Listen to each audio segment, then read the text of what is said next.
And we are live. Yeah.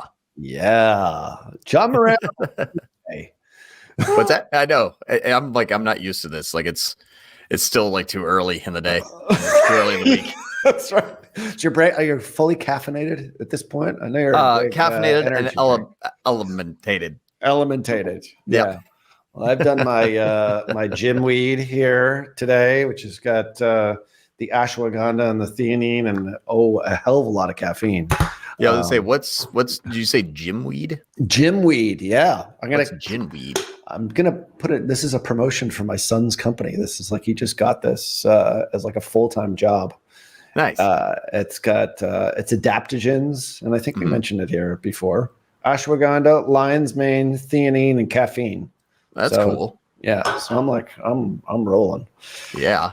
Although I woke up with a little bit of a thing this morning, so more caffeine the better.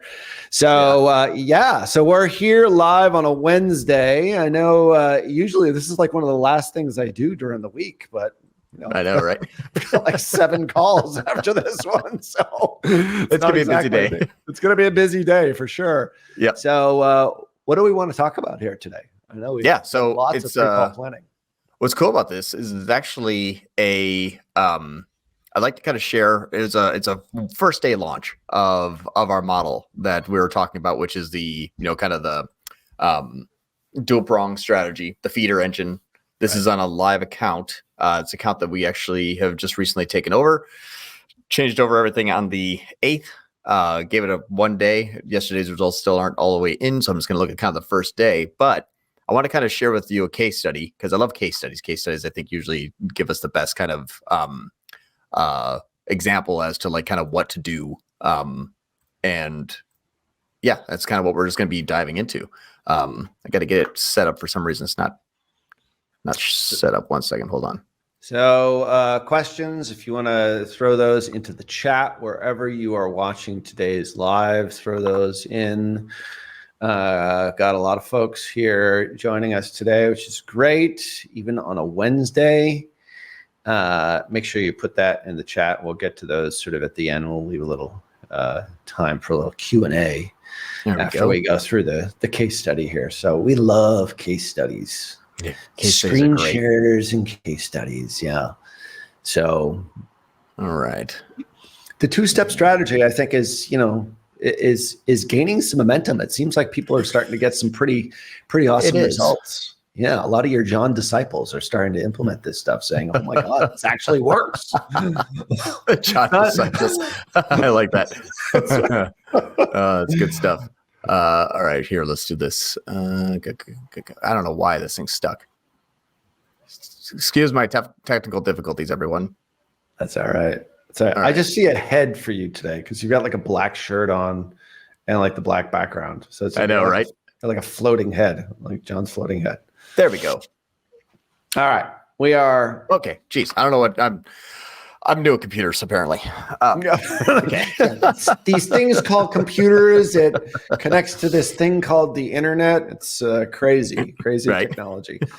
So all right, here we go. Cool. So what I'm going to do is kind of go through before and after. And this is actually kind of the new campaigns that we're staying on with. So I'm going to kind of share with you like the after graph so you can kind of see the clicks and the conversion value kind of spike up here at the end. What this is a company that's a service-based company. When people watch this in the future, everything will be kind of blurred out. But service-based company that had everything kind of consolidated into one. And what that meant was that this campaign here was kind of driving the bulk majority of the traffic. This is all the non-brand search. And what you can kind of see is at the time it was on a TCPA bidding, in a portfolio bidding. So essentially what this means is that this is going to be coming into the off season, which is what we're kind of going into a little bit of lull right before like the kind of the holiday and Q4 spike up. But the campaign was just kind of on a downturn of clicks and a downturn of conversions. And so what's nice now is if we look at kind of I'll just pull 1 day here and kind of do this day here, we can kind of see that, well, that's not what I wanted you to do. Let's do this here.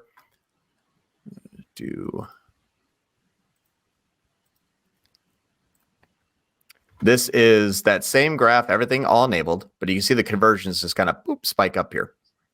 And what the conversions are doing here is we it's a very separate nice it out. recent trend. Yes. Very nice. Yep. And Yes. what's nice is actually a little bit inflated. It's only about halfway up from there. This had some duplicate conversion errors, and it's all been fixed already. But this is a little bit high. I'll dive into the actual conversion action so you can see what actually moved and for what price. So we'll go in there. But it definitely had a lot better performance as of yesterday. Now, what this is doing is we're separating out the one campaign that was on a TCPA that couldn't spend. It couldn't actually achieve the goal that it wanted to achieve because it was getting stuck by a TCPA goal. So it basically said, hey, I can't scale because I don't know who's in this area. Not I don't think, I don't know. And that's what's the difficult issue about using just an automated bidding strategy. With a restricted bidding strategy is it's not going to be able to explore. Once you say, hey, don't spend that money unless you can achieve that result, it won't achieve the result. So we had a two-prong approach. One was it says 12 states. There's actually 9 states in here, but these 9 states, this is kind of how to implement this if you're in this area. So it's kind of like a how-to case study. It's kind of cool. And this campaign here, that had the 12 states, actually only had 9. The 9 states were like kind of the creme de la creme that this company likes to promote in. It's the best of the best states. We're going to be exploring other states, but this is a restructure. We wanted to kind of start with what happened and or like what was there and then what could be there in the future. And so we took these 9 states and we separated them out into their own TCPA campaign and then added on 5 of the states a 20% incremental of a max clicks campaign. The other 4 states had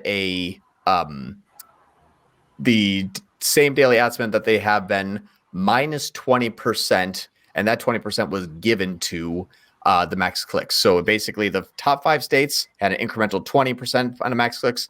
The bottom 6 states, because we added a couple states in there, only had the same spend, just divided 80-20, 80 into the existing campaign, 20% inside of a max clicks. So we're pushing in our better states and we're maintaining in our other states. So that was the divisional of ad spend. Now, when we see the kind of day over day change, and I'm going to use the Monday, I'm going to compare it to the previous Monday, just because Sunday to Monday is not a fair assessment. Monday to Monday is. When we separated them out, the same day, week over week, after we paused this campaign here, which is down 96%, you can still see that still gaining conversions here because it's being split between the other campaigns that are started. So you kind of have to take a look at all top line metrics. But once this campaign was stopped here and we pushed into the other campaigns, and I'm just going to go into the other campaign enabled. What's cool about this is we also paused Performance Max at the same time. That was kind of running on a little bit of a skeleton spend, but seemingly had kind of quote unquote good performance because it had good performance because it or had good clicks because it was a lot of display. So it looked like it had good performance, but it was a lot of display attribution. Right. And so pause that. Separated them out into a larger campaign structure using a max clicks TCPA separated out by state. So you can kind of see in California has a TCPA, and then also in California, if I can find the other California, there we go. There's the max clicks. So you got a TCPA and a max clicks combined together. And now we're going to see what ends up happening in those locations. Same thing with like a Utah, same thing with Texas, same thing with Arizona, same thing with New York, same thing with Colorado. So now we have a whole bunch of new campaigns. They're actually, some of them are still learning because we're just, kind of getting started off into some have kind of learned a little bit already. So we're rapidly advancing through this quickly in terms of the switchover, push, and optimizations. But when we separate out the spend and the conversion action results day over day, Monday to Monday, last Monday, old model, this Monday, new model, we can see here that this is what we're counting, which is the booking info payment submitted. So these are actually people that have booked and paid. That one is up 93% day over day, 93.35. So $8,000 more. So 8,600 up to 16,000. Wow. And the cost for this went up $693, so 10%. And that's in one state though, or is that the entire campaign? Sorry. That's the entire account. Got it. So the entire account spent 10% more because they said, hey, we can't scale. The thing just kind of keeps dying. As soon as we go into the off season, we would like to spend more. We just can't figure out a way to do it. TCPA just won't spend. We tried separate out by states. We then hired a different agency. They consolidated, got worse. And so I was like, yeah, we gotta go back to hyper segmentation so that we have a good maintenance over the control. So after separating them out and then bolting on the max click strategy at the same time, we can see that these are actually starting to, just for $693 more, we're gaining an additional $8,000. Great first day stats, like excellent. The reason why this is happening is because these max clicks campaigns, and this I'll isolate this between California and California here. So you'll be able to actually see the how this is working. I don't know how my brain doesn't pick up the word CA. Oh, there it is. All right. So if we look at these two campaigns in an isolated sense, when these, and I'll turn off the comparisons so you can kind of see the first full day of history here. Canada or California? California. We actually already have, we actually have a Canada account. It's in a different account. That also started, but that started day one yesterday. Okay. So this here, we got $14.80 in cost and $298 in cost. Now, what's cool about this is you can see that and let me actually separate this out by conversion action because it was duplicate counting. We're just going to separate out here. So we can see that this booking info payment submitted and the booking info request sent here, these are actually two different things. This one here, the TCPA actually didn't get a payment info yesterday. The TCPA campaign didn't. The max clicks, though, was really interesting. Spent $298 and got 910 actual payments. The incremental is the one that actually converted. And what's interesting about this is with a $298 cost and a $1,480 cost, so this is 5x higher, you can see 257 clicks, 256 clicks, almost the same amount of clicks. The CPCs are $5 difference, $1.16.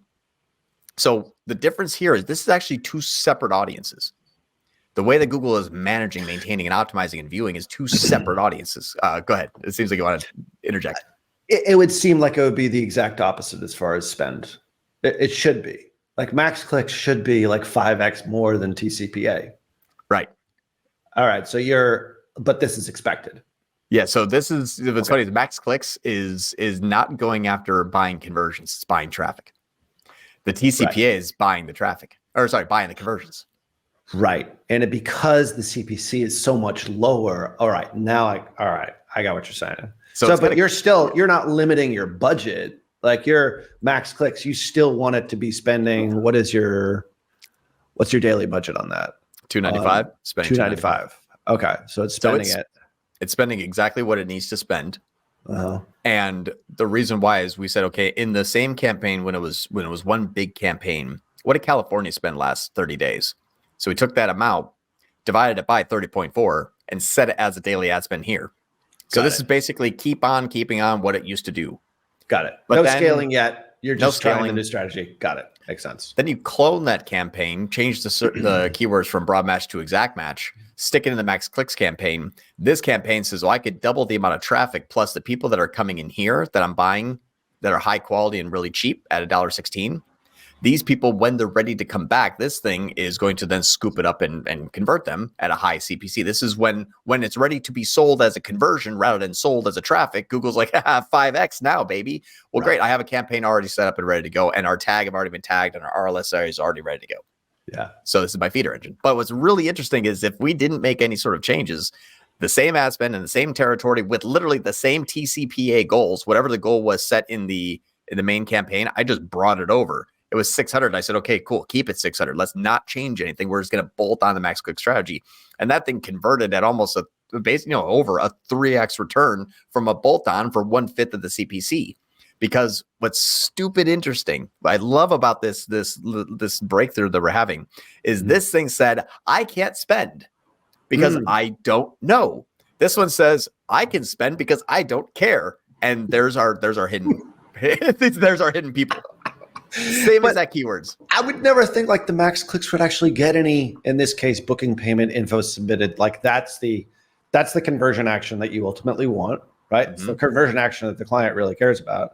Point is like, I wouldn't think that the max clicks would actually do that. Like what's happening? Why is that happening? It's because this campaign here at the TCPA was only limiting its spend because it says, you know what? Ralph's search is now he's searching. Yeah. At the time when Ralph clicks enter, the decision is made on Google. Actually, let me just stop sharing screen. The decision is made at Google to say, I don't know if Ralph is going to convert, so I'm not going to bid on Ralph. That's what TCPA does. Okay. What we're identifying is, can Google not scale because it doesn't know, or can Google not scale because it doesn't think that it can convert? Got it. Doesn't know it can convert and doesn't think it can convert are way two separate things. I'm in an audience that can convert. It's selectively picking and choosing who to actually target because it has a high degree of certainty that they're going to actually be the ones that buy. Whereas it's negating the other 80% that might be buying, but just maybe aren't giving the indication that they're ready to buy right now. Yep. So the way that Max Clicks picks that up. Exactly. And the way that you stack the deck on that, the way that you, and I'll share screen again, the way that you stack the deck is, I click share. Would you mind sharing when you have a moment, sir? Sorry. I'm out of, I have to do my producer. Let's do a role. They don't pay me to be a producer here. Maybe someday we'll actually get a producer. But anyway, for right now, it's just me and you. Anyway, go ahead. You are sharing screen. Yep. So in this one here, this max clicks, the way that I say, hey, I don't care that they may or may not convert. I just need to get the click, and I need it to be a high quality, and I need it to be high intent. And if they convert on the first click, great. If they don't convert on the first click, the other campaign says, I got it from here. If they come back, exactly. So what we did is we took a look at the main campaign that went back 90 days, said, give me the top 10-ish, the top 10, the breakouts of the keywords that work well. Those are the only keywords that we're going to be using in all of our locations. So an amalgamation, a consolidation of all of the keywords that worked in every state across the country for the last 3 months. We just took the top 10%, and that's going to be our max clicks. Those are the highest intent, highest quality, highest relevancy to say, give me all of those. I want all those clicks. So we call them the top performers. Got it. And those top performers now are an exact match. And then these exact match, I have 26% click-through rate, 75, 20, 25, 21, 16. Unbelievable click-through rates. We're at 25% click-through rates. That is fantastic. This isn't search terms. This is search keywords getting 25% click-through rate. Then flip that over to the TCPA, and those broad matches, now we're just going to get a whole bunch of like small clicks, good click-through rates, high CPCs, but really efficient conversions. Right. So this is what basically is going to say, okay, I don't know if the other one says, I don't know if they're going to convert. This one says, I do know that they're going to convert, and they're going to convert on search terms that are kind of odd. And I only have like 2 because Google's infinite wisdom says, hey, we're going to hide that last one here.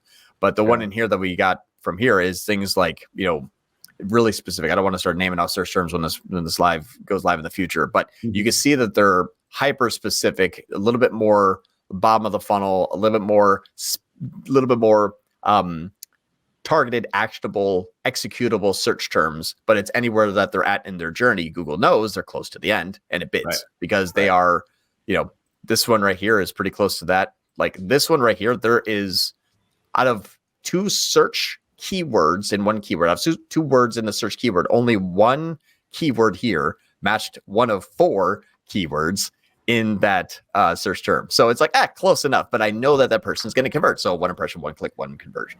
How stuff has changed. I know, right? So it went from unbelievable.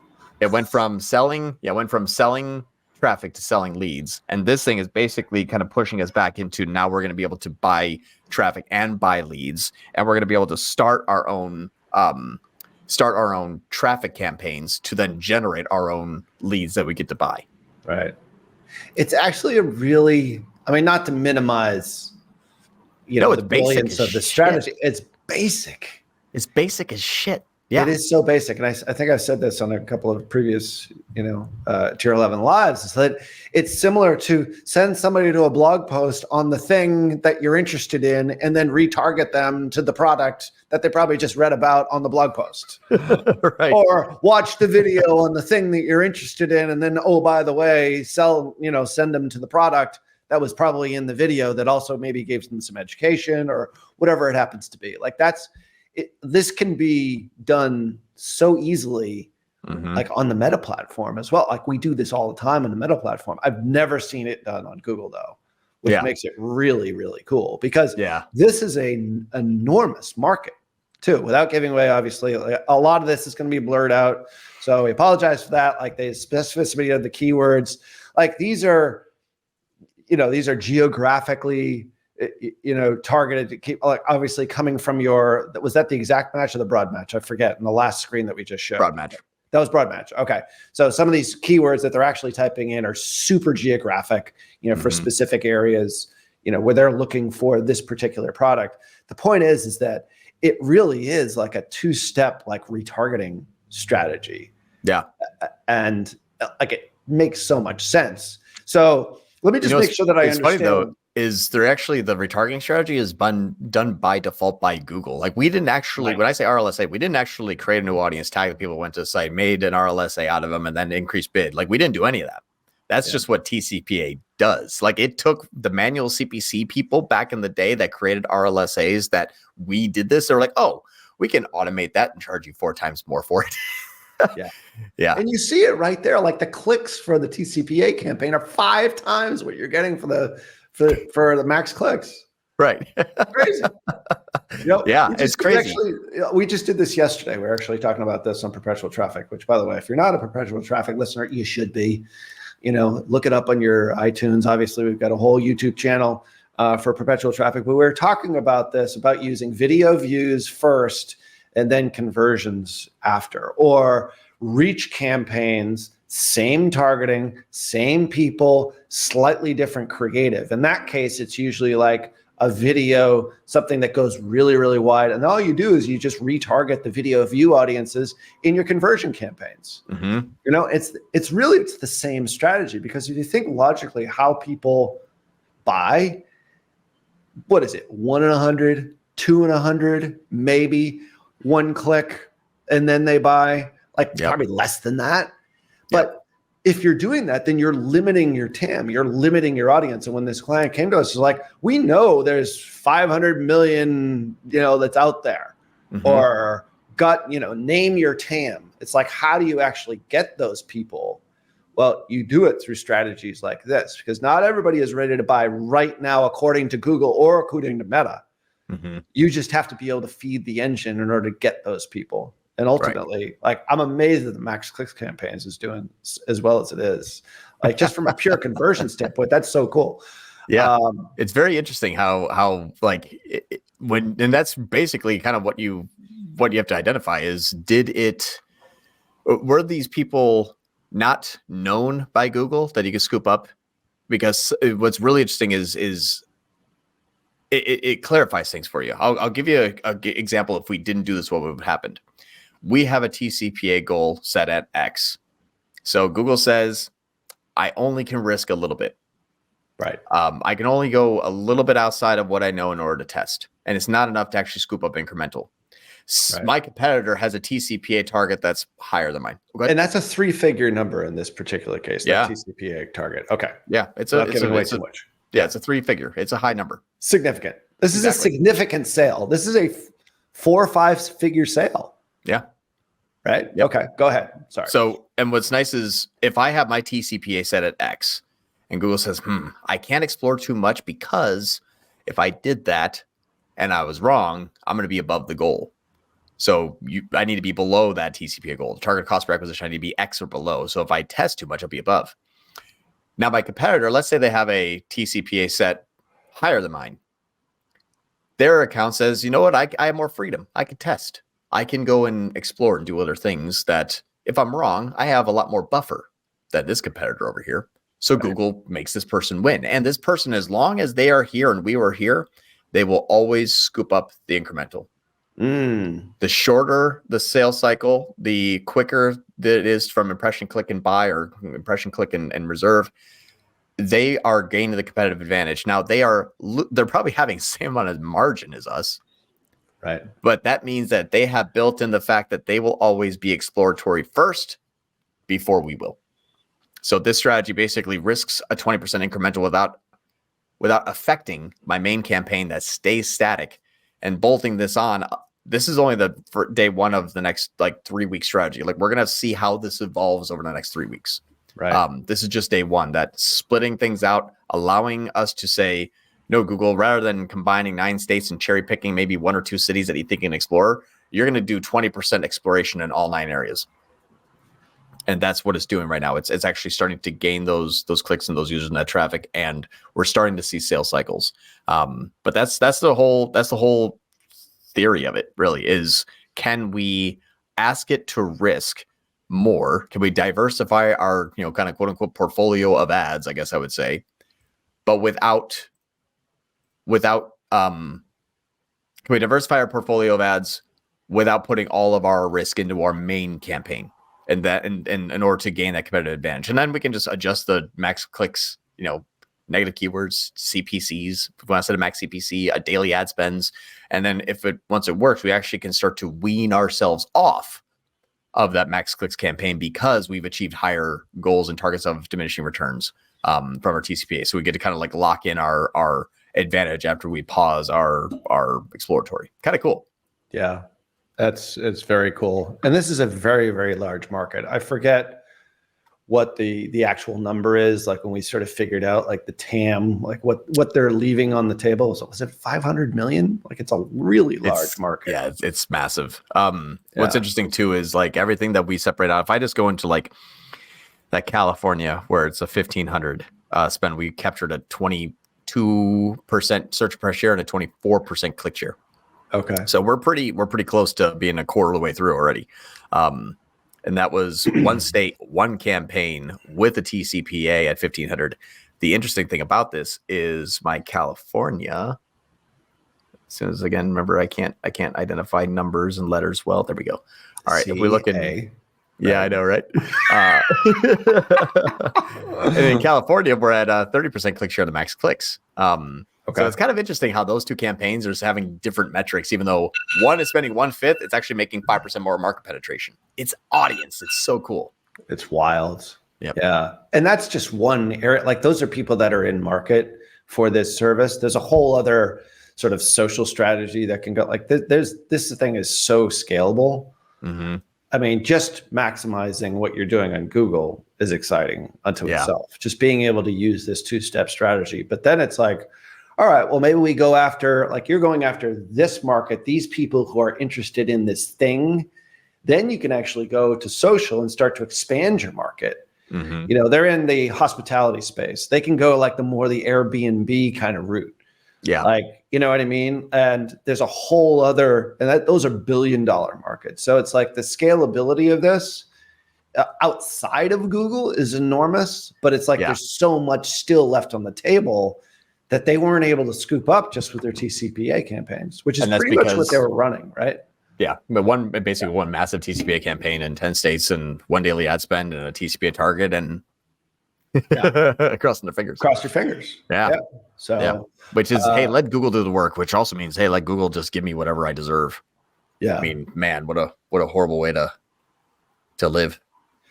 So one of the questions that comes to mind here is, and we've got a lot of questions which we do have to get to, but like you separated this out by geography, by state, mm-hmm. to be able to scale it, as opposed to just keeping it in like one massive campaign for all of the US, for example. Then I know they have another account that's in Canada specifically. So how often would you want to do that? Like, what are the guidelines, or what do you sort of see? Like when you look at a business, you say, okay, this is, sort of a service-based business. I don't want to say specifically what it is, but it's like, when do you go to that strategy where you do stratify it all out, or look at the data and say, all right, what are my top performing states? How often do you do that when it comes to these types of campaigns? Yeah, I always start there for like, where is the point where I can maximize efficiencies, cut wasted ad spend, and then know that is this going to be able to grow if I push into areas that are really, really good. I think the introduction of automated bidding inside of the Google Ads ecosystem for a lot of advertisers is, well, I can't do that. Google will do that. I can't do that. Let Google do that. Audience bid adjustments. I can't do that. Google will do that because automated bidding ignores those. Well, what about device? I can't do that. Google will do that. Okay. And then it's like, well, what about pushing an ad spend into the state? Well, it's all in one campaign. And so I can't do that. Google will do that.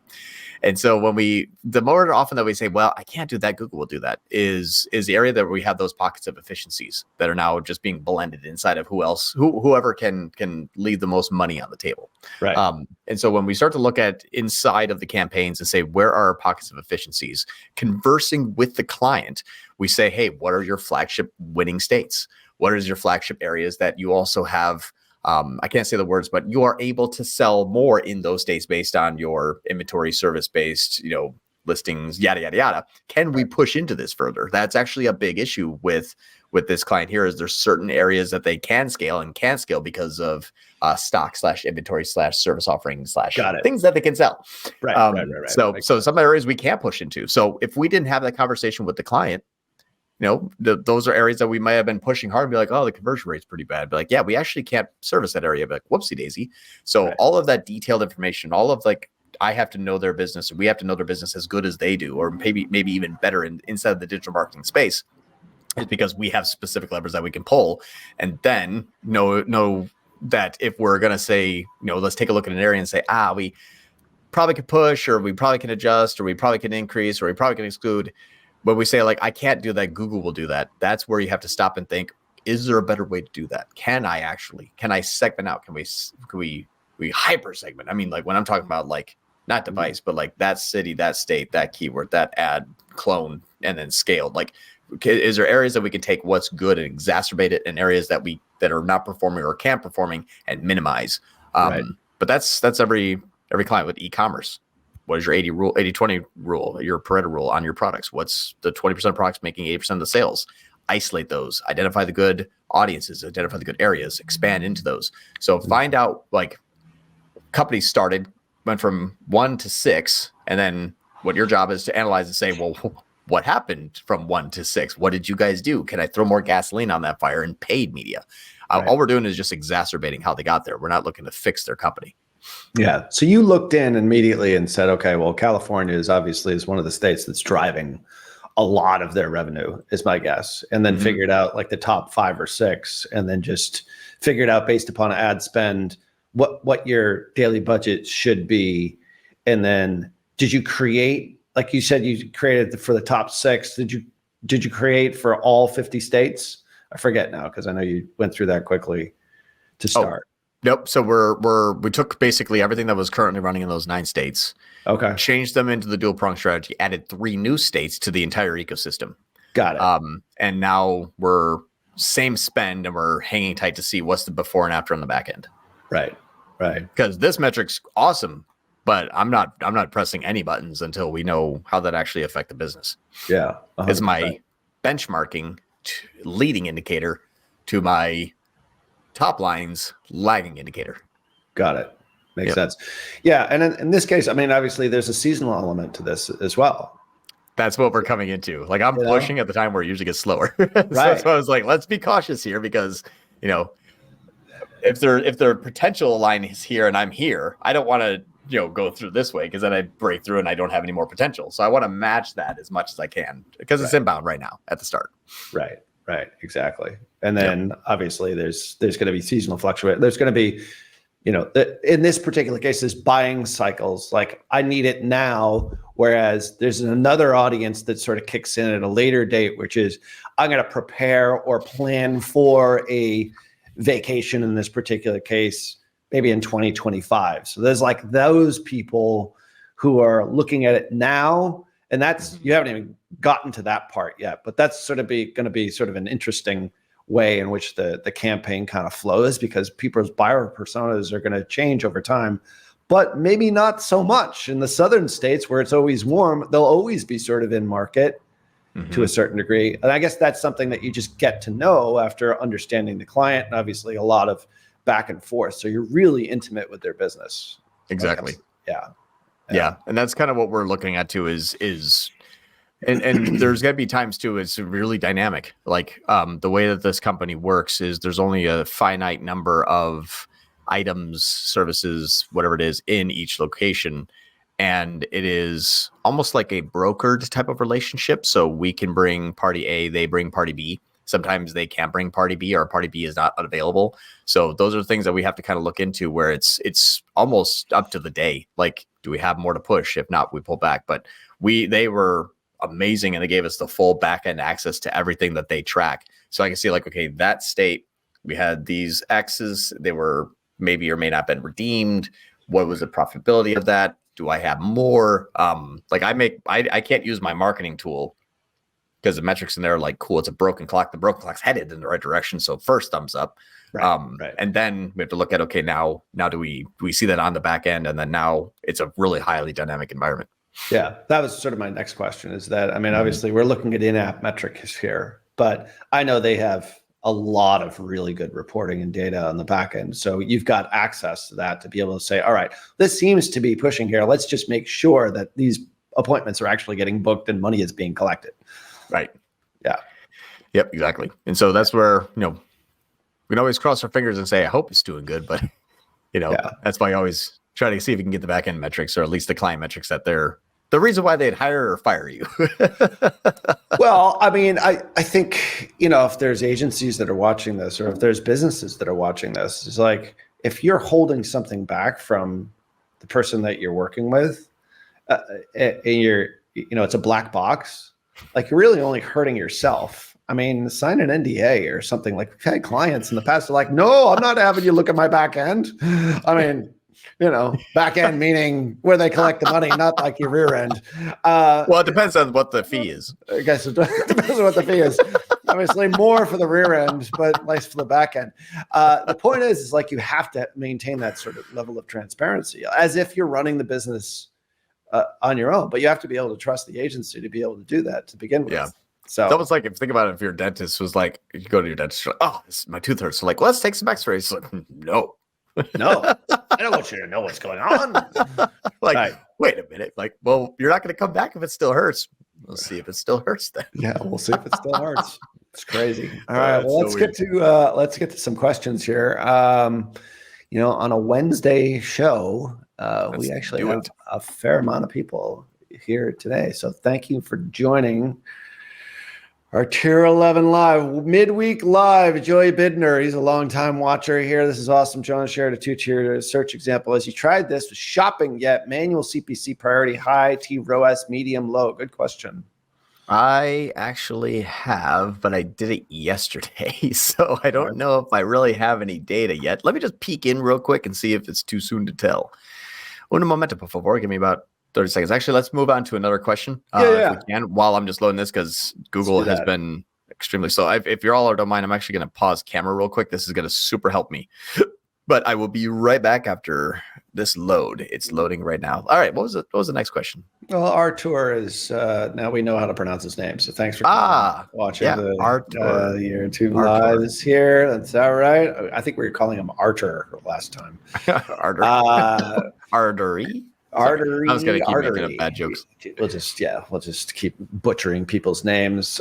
Carly's got a question here as you're searching for your the right modality here. We're good. Hi guys. John recently shared a live that he would not consolidate match types in a search campaign. How would you structure your campaign then when having broad match included? All right. Well, it's still loading. Let me just come back. Share live that would not consolidate match types in a search campaign. How would you structure? Okay, so if you're going to use broad match, and if you're going to include broad match, that is going to take every other variable, including sometimes the exact matches that you have, because it has better performance. What I would say is your what's it called? Campaign structure and your bidding strategies matter more than the match types in a campaign. What I mean by that is, if you're going to say, hey, I'd like to have broad, phrase, and exact in one campaign, just know that broad is going to get 80% of the activity.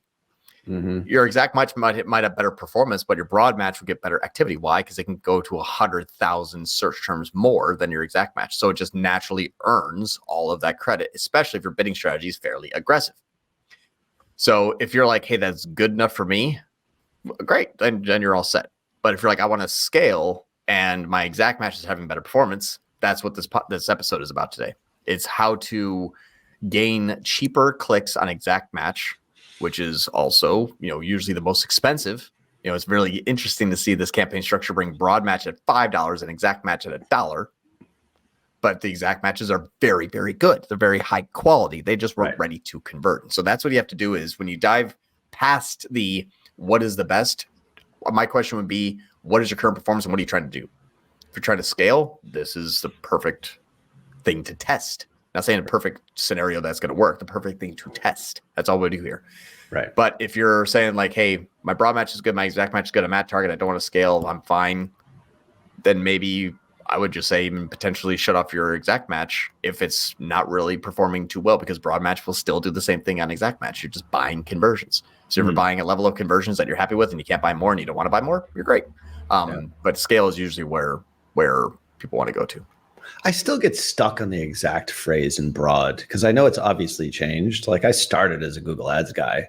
Yeah, but it's crazy how much it's changed. And just for those in the audience that maybe don't know the difference, like just briefly overview those three, just so we have that as a basis of understanding. Because I understand what they all are, but like for the listeners. Mm-hmm. So the max clicks, sorry, not max clicks. I'm finally loading here. The broad match is really broad. It is going to continually going relevant to anything basically is synonymous with that word. So red high heel will match for like blue boot. Like they're both shoes, so they're broadly matched. Phrase match is now more like expensive broad. It was supposed to get a little bit more relevant, didn't really. So you're like red high heel could also be like blue flat. Like, well, women's clothes. Okay, that's a little bit more phrase match, but it's still, you're paying like 2 to 3 times more and it's still broad. So your bidding strategy should actually be dictating what match type you're using. And if you're using phrase match on any sort of automated bidding, just go to broad. It's basically the same thing for cheaper. Exact match is more like phrase match now. So exact match is getting you close variance where it says, okay, I'm getting 70 to 80% of the intent and the overlap in search terms close enough. If you say shoe, or if it's like boot and someone says like working boot, okay, good. Like, you got close enough to exact, like it's pretty close. But then you're also paying even more if you're using the same bidding strategy as the other search terms. Or the other match types. So to sum it up, exact is phrase is expensive broad, and broad is still just really broad. Yeah. It's a way for them to really get more out of the platform, really. Yeah. I mean, there's a capitalistic intent for pretty much everything that they do.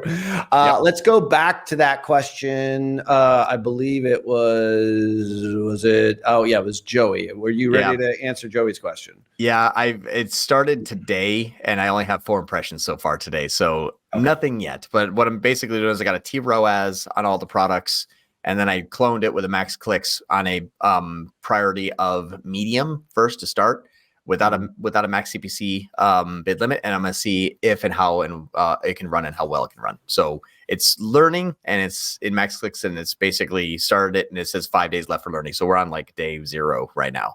So it started late yesterday. So nothing yet, but hopefully next week we'll have some more information. So the only 2 steps you've done so far are really sort of service-based businesses and lead gen.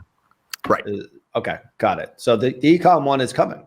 So that's going to be another cool live for us to do at a later date. So, all right, awesome. Let's see. This was Anthony. Thank you, Joey. He's psyched we're doing these. Anthony, I'm trying a 2-step with low priority shopping. Do you use portfolio bid strategy to set a max CPC for T-ROAS standard shopping? If you don't set a max, sometimes I get $25 plus clicks that don't convert. Let's see. I guess this is related. I don't actually use a portfolio bidding strategy.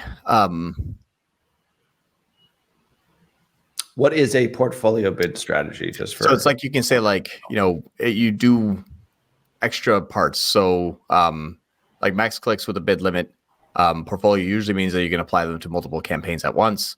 But you can do some initial like kind of higher quality type of bidding strategies within inside of an account. So essentially what I don't like about the portfolio bidding strategy is you're putting up a barrier for it not to be able to learn into. So for example, if I have a max clicks, I don't set a max CPC limit, because if it needs to go to a higher amount of CPC in order to capture more initial people that I'm wanting to get, I don't know what the price of those people are yet, and I'm not going to dictate it yet.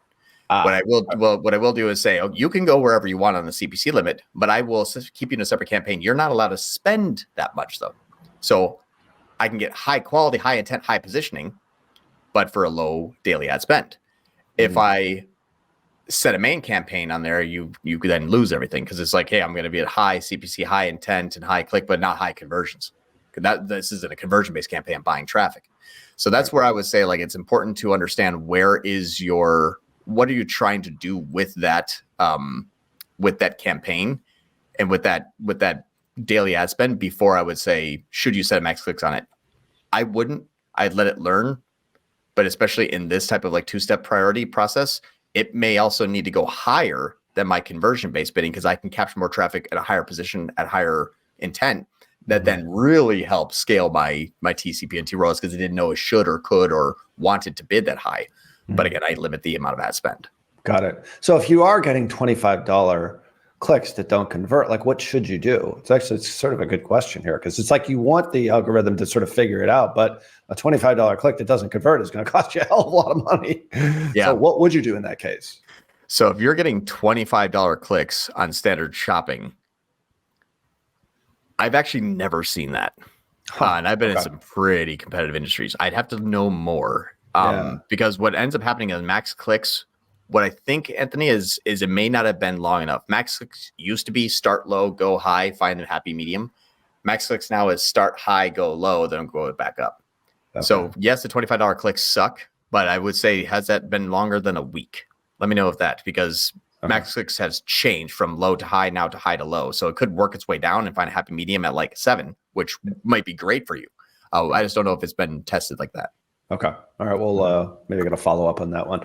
All right. So Amar says, how reliable is GA4 to check new visits? Last 30 days, my PMAX got 1,500 clicks and GA4 showed 700 new users, but my search got 1,600 clicks and GA4 shows 1,540 new users. CPC is $2.60 on both. Accurate? Question mark. No. My guess is no. It is not accurate. Young Amar. So GA4, unfortunately, uses essentially just something called model data. So it says, hey, we don't really know what this is, but here's what we think happened. And so it's a bad way to really start to identify it. Also, the new visits is more of new in that date range. So it's like in the last 7 days, how many were new? 95%. Well, what about the last 30 days? Oh, 41. Like it's new in that day range. So if you check like everybody was new yesterday, it just means that they were new that day. It's just new in that range. They could have also been the 16th time that they visited this year, but in the last week, they were new this last week. So that's the other area that GA4 doesn't tell you is new to the range. Now, how do you get an accurate reading? You have to go all time. And then you're kind of defaulted to everyone's new. So our majority is new. So it's a really, really poor way to kind of measure. So don't use GA4 for those sorts of things. Unfortunately, no, I wouldn't. Yeah, I wouldn't. All right. Artur has a question. Artur. Although I can't show his. There it is. Yeah, we're a little delay there. All right. What's your go-to campaign mix between Meta and Google right now? I know that PMAX and Advantage Plus typically go after each other's audiences. Meta, L1, L2, L3, and then Performance Max on Google. That's a good question by Artur. Yep. So let me do this here. Actually, I'm going to see if I can pull up this. Artur, by the way, just FYI, I'm going back to this earlier comment. Artur. So yeah. So I mean, you're using, you're using AI on both. So you're really letting the machine do the work on both of these types of campaigns. But the question is how much do they overlap? Did they sabotage each other's audiences? Yep. Like, what's your sense on that between the two? That's right. It's going to take too long. I don't want to waste the last 8 minutes trying to load up 3 different platforms. So campaign mix right now is if I'm pushing heavy, like trying to scale, Meta's the focus, Performance Max is great. Honestly, scoops up everything at the bottom of the funnel. Yeah, it scoops up. And I've even looked at like first click inside of Wicked, which is a great platform for new and returning user tracking and first click and last click. It's very, very, very accurate.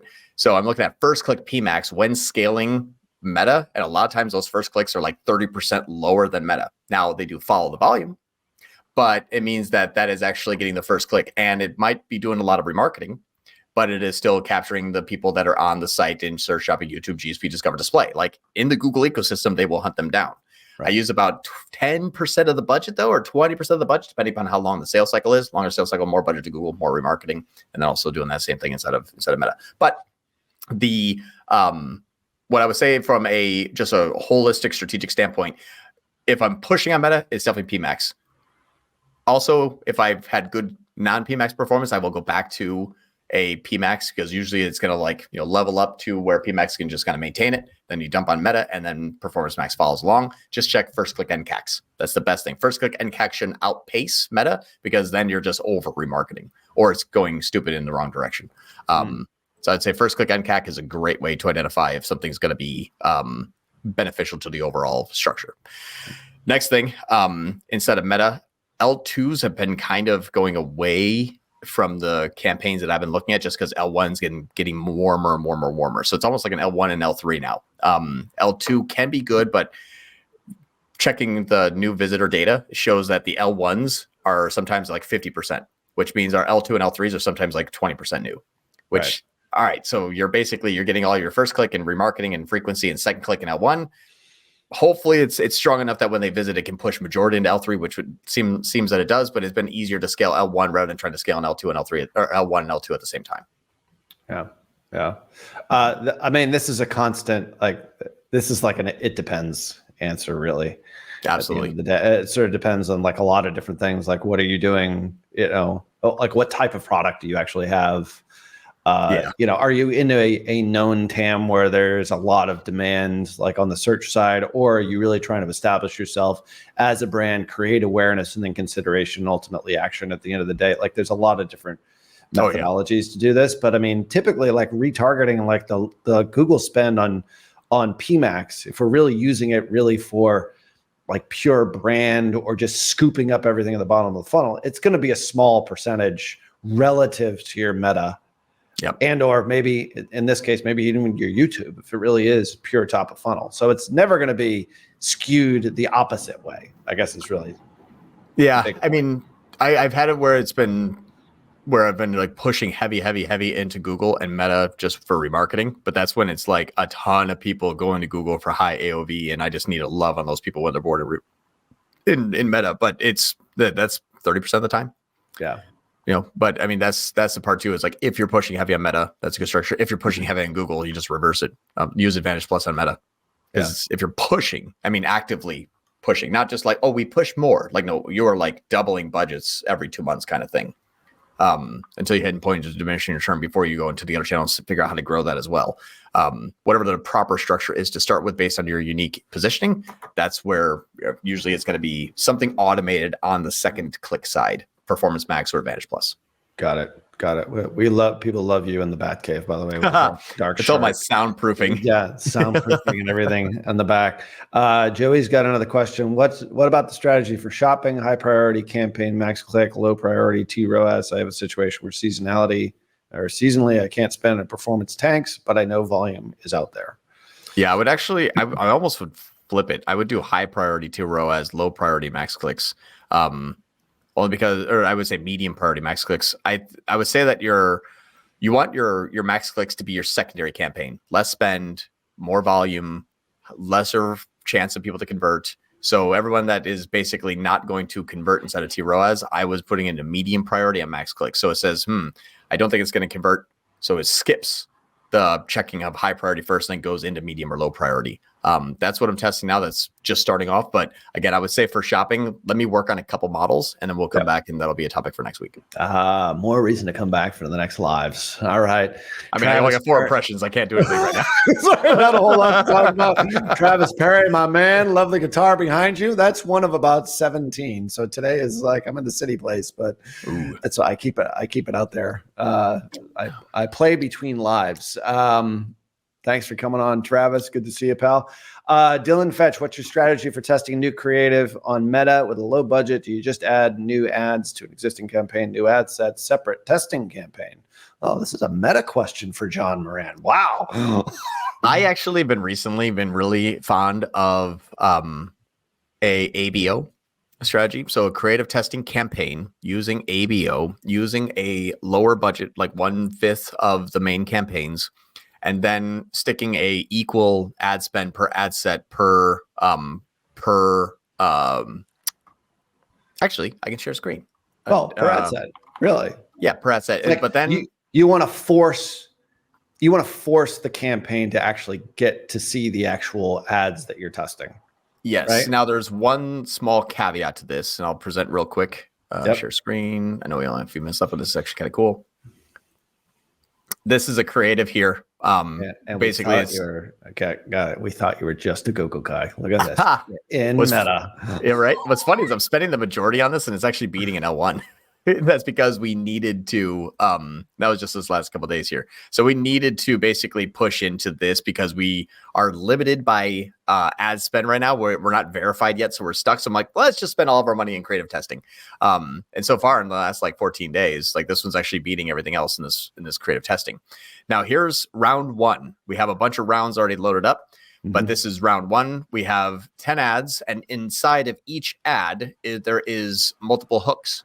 Yep. So it's basically the same ad, different hooks, hook 1, 2, and 3, hook 1, 2, and 3 without testimonial. And now we're seeing like, ad number 6, hook 1 is still kind of winning, but they're all basically spending about the same amount inside of each one of the variations. And then we're seeing which hook wins.